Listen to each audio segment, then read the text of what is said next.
I'm Dick Gordon. This is The Story. On this Memorial Day, we're listening to two men's memories from the final days of World War II. One event that brought them together, and the memories they share. In April 1945, Carrol Walsh was with the 743rd Tank Battalion of the U.S. Army. They'd made their way across France and Belgium and Holland, and they were now in Germany, heading east. The battle goes on. As quickly as possible, the infantry must move on in to re-establish contact and to join with Allied troops who landed behind the lines by parachute, glider, and transport. We'll get back to Carrol Walsh and the 743rd in just a moment. At the same time, Steve Barry was on a train from Bergen-Belsen, along with 2,500 other people. They had no idea where they were headed. Several times the train was strafed by fighter planes. Then suddenly it stopped. Since I was not locked into a cattle car, I could open the door of the third-class passenger car where we were. So I see the SS changing into civilian clothes and disappearing towards the town. Obviously, that was nearby somewhere. We didn't see the town. So at that moment then, Steve, you could have got off the train and got away yourself? Well, at that moment, we were extremely weak. I could have gotten off the train, but we were still in the middle of Germany. And the way we looked, I don't think we could have gotten too far. Okay. An escape was really just not possible. Right. Just not possible, because they could shoot you on sight anywhere. So we haven't even thought of going too far from the train. What we were thinking of is trying to get some food. So we knew that there was a couple of passenger cars where the SS guards were staying. So my two friends and I, the first chance we had, got out of the car and walked over to these two railroad cars, hoping to find something to eat. Well, unfortunately, we didn't. What we did find were rifles, ammunition, overcoats, German uniforms, no food. But it was still April, and it was close to the Baltic Sea, so the nights were chilly. And I took one of these German overcoats, and I put it on because I was very cold. And I wrapped around myself, and we spent that night sitting on the embankment next to the train and watched the most unbelievable carpet bombing of Magdeburg. Magdeburg was the German town, right? Town, right near us. Were you afraid at that time that the bombs might fall on the train as well? We couldn't care less if it fell on us as long as it was falling. And I'm serious. It's an unbelievable sight and sound, because the roar of hundreds and hundreds of planes coming in waves over you is a gut-wrenching experience.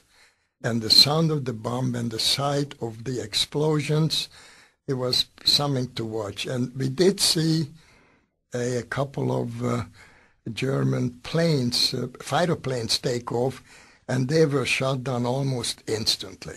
You know, what gets me, though, Steve, is when you say you didn't care if the bombs fell on you, because you're not kidding when you say that, are you?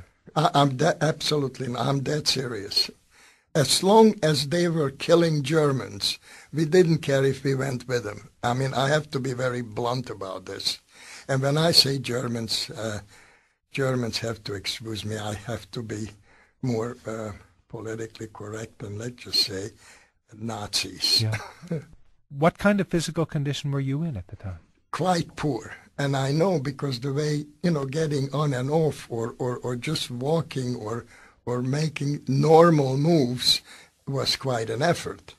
Because by that time, I weighed 90 pounds. 90 pounds, and you were 20 years old? Yes. So obviously I lost a great deal of weight, and I lost a great deal of muscle and everything else that goes with it. Fortunately, I was 20. Had I been younger or much older, I probably wouldn't have made it, I would guess. I'm Dick Gordon. You're listening to The Story. Steve Barry went back into the passenger car on the train to sleep that night.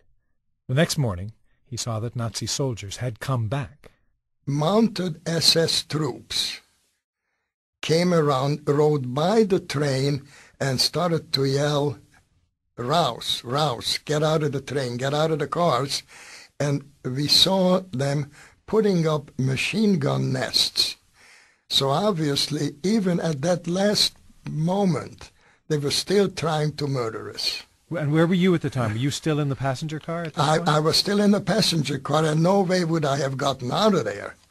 In other words, if they wanted to kill me, they had to come into the car and shoot me. But there were windows there. I mean, they could see you in there, right? They could see me in there, of course.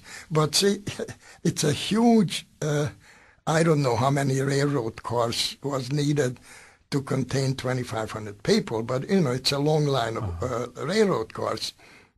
It was, I mean, the only thing they could have done at that point is probably just keep shooting, but it just didn't make much sense even to them. So when they saw that nobody was getting out of the car, they just packed up and rode away. Very short while later, they came back again in the opposite direction. My friends and I says, "Uh-oh, we know what's going on. We are surrounded. These guys can't get out." Because they went from left to right and they just disappeared. So we were absolutely right, because very shortly after that, we saw the first American GIs. And were they in trucks or tanks? What did you see? Well, actually, there were two tanks. I still get tears in my eyes. That's what it was. Right now, I have tears in my eyes, and I always will when I think about it. That was the moment that you knew you were safe? That we knew that we were safe. And we were sitting, we found some matches in those German soldiers' cars.